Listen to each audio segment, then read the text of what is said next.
Hey, Eagle Run 2-3 here.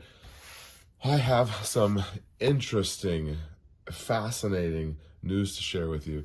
And I knew this was coming. I think we all knew that this was coming. And I don't have the information here that I'm going to share with you is really beyond my ability to deliver it to you because I am just a guy who likes guns. That's all I am, and I don't have the expertise to really be able to explain this very well. The great thing is that I'm going to bring somebody on a live stream here in just a couple of days. Make sure that you're subscribed and catch that live stream. The description of the video is called Bracegate. So if you look at my channel, you'll see there's an upcoming live stream where we're going to get to the bottom of this. This information comes from a couple different sources. I got an email from a subscriber, and they kind of went through and outlined some of this. Maybe they're an attorney or something. I didn't quite understand everything they were saying. And then I go back and check my emails this morning, and I see another message where one of my subscribers has forwarded me the link to a channel that's called Mad Minute Tacticians. And I watched one of his videos. It's just a little short, actually over on Instagram. And I reached out to him, and he gave me some more information. And then I went ahead and called. I've mentioned before, I have a buddy who's in the industry. I reached out to him to find out, like, just how exactly this is going to pan out and what would it look like. And I think that whole rubber meets the road issue is where this is a trap. So here's the major problem. As soon as this letter of reorganization of what we're calling a pistol and a rifle, as soon as that is admitted into the record, these two items are officially the same thing. This is a buttstock and this is a buttstock. There's essentially no such thing as a pistol brace after that goes through. Just so that we're clear, I know that we're not talking about laws.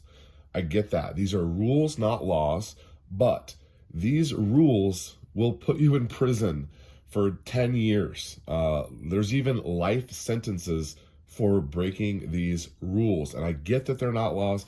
I get that it's unconstitutional, but that doesn't mean that it didn't happen. This is currently the way that it's going. So as of today, when I'm making this video, this is a pistol brace. But as soon as that hits the record, this is no longer a pistol brace. This is a buttstock. And that means that you're on the hook for a major jail sentence. A lot of people are out there saying, hey, file your paperwork, but you're already going to be in possession of an NFA item once this hits the register. Now, the ATF claims that they're going to give you a 120-day grace period. That grace period implies that you are already a criminal or you've already broken a law. Again, law, rule, I got you. But this is from the people who literally just changed their mind about what this is. Do we trust that they're not going to come after you on Monday? I don't know. I'm assuming they probably won't because that would require a lot of action and already been set up. But then again, they've been fooling with this for 6 months, even up to a year. They've been talking about what we're going to do about a pistol brace. The whole picking and choosing of what laws that the ATF is going to enforce and not enforce is the tricky part here. They say this is a buttstock, you're going to be in violation, but we're going to give you a grace period.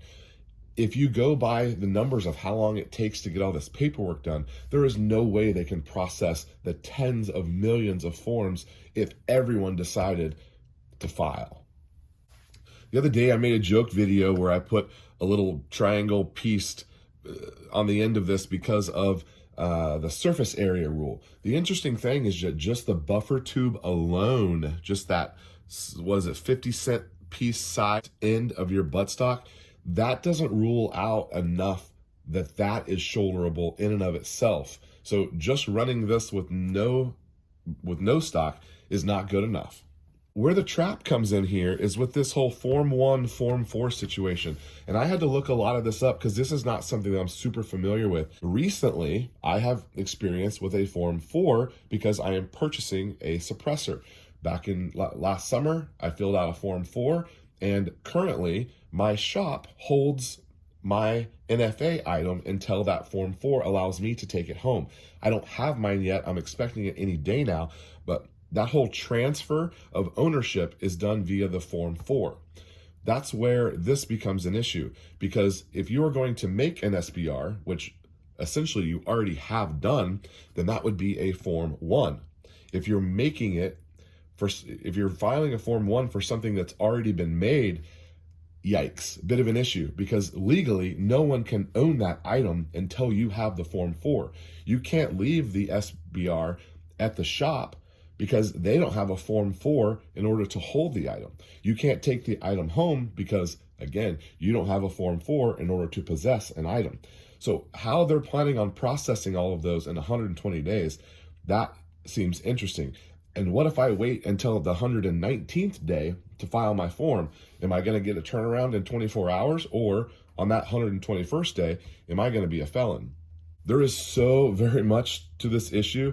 And I think, the first initial videos, even like the one that I did, it kind of glossed over the fact that where this turns out in actuality and how it actually works is where the rub is.